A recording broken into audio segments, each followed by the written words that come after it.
Break पर जाने से पहले लतीफ अहमद कोसा साहब का ये कहना था कि सियासतदानों के अंदर आमरीत नहीं होती, हम जो भी फैसला करते हैं मुश्तरका तौर पे मिल के बैठ के सोच के डिस्कस करके फैसला करते हैं। लेकिन कोसा साहब ये बताइएगा कि अभी जो 18वीं तरमीम आई उसमें बेशुमार सियासतदान आपके भाई आपके दोस्त हैं, मसलन चौधरी निसार साहब हैं, उनका ये कहना था और उनके साथ दूसरे लोग भी जैसे कि आपकी अपनी पार्टी के अरकान भी शामिल है उसमें, इन सब का ये कहना था कि ये जो तरमीम हुई 18वीं इसमें बेशुमार ऐसी तरमीम थी जिसको करने से पहले हमें एतमाद में नहीं लिया गया था, हमें इसके बारे में पता ही नहीं था। अगर 18 करोड़ अवाम के मुतफिका फैसले के लिए भी उस पर कोई गन लगाई जाती है तो आइन के अंदर इनबिल्ट, जैसा मैंने अर्ज किया, सिर्फ एक शर्त आइन के अंदर है, उस पे बुनियादी ढांचा कहीं डिफाइन नहीं किया गया है। बुनियादी ढांचा किसी जजमेंट में हमारे पास जो शेख साहब की बात है ना, शेख साहब ये कह रहे हैं कि इसकी क्या गारंटी है कि 2 पॉलिटिकल पार्टीज मिलकर ये फैसला कर लें कि 4 जजेस आपके 4 हमारे, बात खत्म। देखें, ये हो नहीं सकता है इसलिए कि ऑपोजिशन जब ये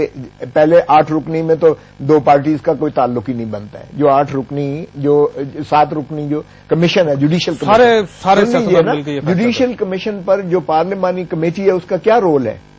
वो किसी नए नाम को इंडक्ट नहीं कर सकती है, ये गलत कह रहे हैं, वो उसको नया नाम नहीं दे सकती है। वही जो रिकमेंडेशंस होकर जाएंगी जुडिशियल कमीशन की, उनमें 2/3 मेजॉरिटी से 4 सेनेट के होंगे, 4 नेशनल असेंबली के होंगे, उसमें 2 बड़ी जमातों का तस्वर इसलिए नहीं होगा। 3/4 आई बेग यू 3/4। और वो भी देखें, नेशनल सेनेट में आपको पता है कि इस वक्त कौन सी ऑपोजिशन के कौन से लोग आएंगे, वो 2 जमातों के नहीं आएंगे। इसलिए जब वहां एक 8 रुकनी बेंच बनेगी और 3/4 से वो किसी को रोक सकेंगे उस कमीशन में से। जैसे साहब ये बताइए सिंपली कि आपको पाकिस्तान के सारे सियासतदान जो इस वक्त पार्लियामेंट पे, उन पे यकीन है? देखिए ना, अगर हम यकीन नहीं है तो देखो, मैं लॉ का स्टूडेंट हूं, मैं आइन को नहीं मानता। फिर ये आइन है, क्या हम इसको माने या न माने? यकीन की बात देखें, मुतमईन की बात देखें, असूल की बात करें, इसको छोड़ दें। मफरूजों पर चीजों का फैसला नहीं होता कि ये आएंगे तो ये बेईमानी करेंगे, जब करेंगे वो बात की।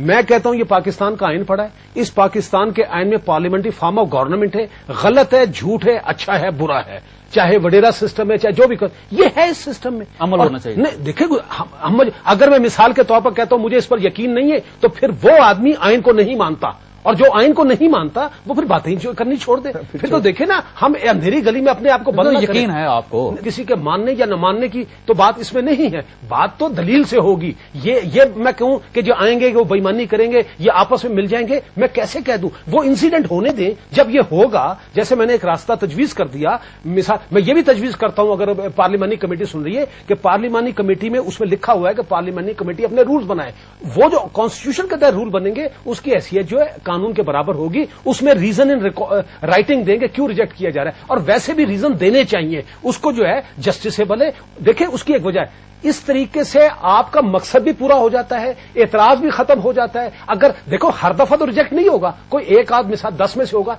इसमें सिस्टम बचेगा। क्योंकि देखे, कोर्ट्स में जब भी केस आता है ना, मैं भी छोटा मोटा जज रहा हूं, एक हमेशा कोशिश ये होती है कि कानून की बात हो या किसी और की बात हो, कोशिश की जाए कि सेव किया जाए, अनलेस कि ये पता चले कि इसका सिस्टम विड्रॉ हो रहा है, डिस्ट्रॉय हो रहा है। सिस्टम को खतरा है। देख, खतरा इसलिए कि देखें, एक बात हमको नहीं भूलनी चाहिए, हम जिस सारे सिस्टम से बदकिस्मती गुजर गए हैं, इंडिया की आप बड़ी मिसालें तो हम दे देते हैं, लेकिन हम नहीं इस बात को भूल जाते सिस्टम को। भाई सिस्टम को देखो जी, अगर मिसाल के तौर पर जिस किस्म की खतरा है या नहीं, लेकिन बात सीधी करें ना। नहीं, देखो ना, देखो मैं ऑप्टिमिस्टिक हूं। पहली बात यह है कि देखो, जिस वक्त जज साहबान बैठेंगे वहां पर, मैं कैसे मान लूं कि वो इन सारी बातों को वो नहीं सुनेंगे, और बात यह है बड़ी दानिशमंदी से सारा काम करेंगे, सारी बातें। बिल्कुल ठीक। मैं मुझे अकरम शेख साहब की तरफ जाना। शेख साहब ये बताइएगा कि आप पार्लियामेंट पर एतमाद करने के लिए क्यों नहीं तैयार? नहीं सर, मेरी गुजारिश ये है, मैं पार्लियामेंट के ऊपर बिल्कुल पार्लियामेंट का बहुत एहतराम करता हूं और पार्लियामेंट पे पूरा एतमाद है, बल्कि पार्लियामेंट से थोड़ा सा मैं खौफजदा भी हूं। एक दफा मैंने पार्लियामेंट के मुतल्लिक एक छोटा सा तबसरा कर दिया था मियां नवाज शरीफ साहब के दौर में, तो मेरे खिलाफ राजा अफजल साहब जो जेलम के MNA थे, उन्होंने प्रिविलेज मोशन मूव कर दी जो अभी तक पेंडिंग है, जो अभी तक जेर इल्तवा है। इसलिए मैं पार्लियामेंट के बारे में तो बहुत ही बाअदब होकर और खत्म हो जाती है, वो जो है वो दो जानू होकर बात करता हूं। बात ये पार्लियामेंट के ऊपर अदम एतमाद की नहीं है, बात ये है कि 3 अदारे हैं दस्तूर के अंदर, इक्तदार की तसलीस जो है वो उनमें तकसीम है। एक है जुडिशियल पावर, एक है एग्जीक्यूटिव पावर, ایک ہے لیجسلیٹو پاور. لیجسلیٹو پاور اپنے اسفیئر میں سوورن ہے, ایگزیکٹو پاور اپنے اسفیئر میں سوورن ہے, اور جوڈیشل پاور اپنے اسفیئر میں سوورن ہے, including recruitments, including inductions, including budgets, everything. اگر کوئی ایک ادارہ دوسرے ادارے کو اپنے تابع فرمان کرنے کی کوشش کرے تو یہ دستور کی خلاف ورزی ہے. یہ دستور کے جو پیرامیٹرز ہیں, جو دستور کا ایک تسلیس ہے اختیارات کی اور اقتدار کی. دیکھیے, جو عدلیہ کا کام ہے انتظامی ایکشنز کو اس کا احتساب کرنا, اور جو لیجسلیٹو انسٹرومنٹس ہیں جو یہ قانون سازی کرتے ہیں یہ دیکھنا کہ کیا یہ دستور کے مطابق ہے یا نہیں. تو اگر دو ادارے آپس کے اندر اتفاق کر لیں کہ یہ ایک محتسب ہے اور یہ کڑا محتسب ہے, اور یہ کبھی ہماری تقرریوں مسترد کرتا ہے اور کبھی ہمارے LNG کے ٹھیکے مسترد کرتا ہے, کبھی ہمارا کمیشن ختم کروا دیتا ہے, اور اس کو ذرا سیدھا کریں اور اس کی تقرریاں اپنے ہاتھ میں لے لیں, تو مجھے آپ یہ بتائیے کہ آپ ایسی صورتحال میں, ایسی بیک گراؤنڈ میں ایک عام سٹیزن جو ہے پاکستان کے 18 کروڑ عوام جن کی نمائندگی کی کھوسا صاحب ابھی دعویٰ کر رہے تھے, ان کی جماعت نے 1 ملین کے قریب ووٹ لیے ہیں. 1 million 10 million sorry 10 million vote لیے ہیں.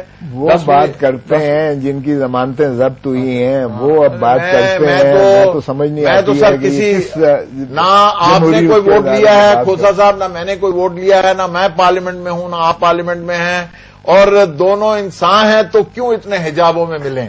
آپ ہم سیدھی بات کریں نا. میں یہ کہتا ہوں کہ یہ جو لیکن کھوسا صاحب کی ضمانت ضبط نہیں ہوئی. میں تو سینٹ میں رہا ہوں, میں تو 25 میں رہے ہیں سر, لے کے آیا ہوں میں تو ووٹ. مجھے ایسے سینٹ میں جانے کا کوئی خواہش ہی نہیں ہے. میں اپنے پیشہ ورانہ جو میری فرائض ہیں میں سمجھتا ہوں کہ اور وکالت کا ہر عہدہ ان کے سامنے میں نے انجوائے کیا ہے. پیچھے پاکستان بار کونسل کے سارے وکلاء نے مجھ پہ اعتماد کیا. اٹارنی جنرل ہے, ہائیسٹ باڈی, آپ کو پتا ہے, آپ کے ساتھ رہا ہوں میں. یہ بالکل میرے ساتھ یہ نہ کہیں کہ مجھے بڑا یہ حادثہ ہے کہ چند دن ہم بھی اتفاقاً فلک مقام رہے. ایک چھوٹی سی بریک لینی ہے, بریک کے بعد اس بات کو لے کے آگے چلیں گے. ایک چھوٹی سی بریک, اور بریک کے بعد واپس آتے ہیں.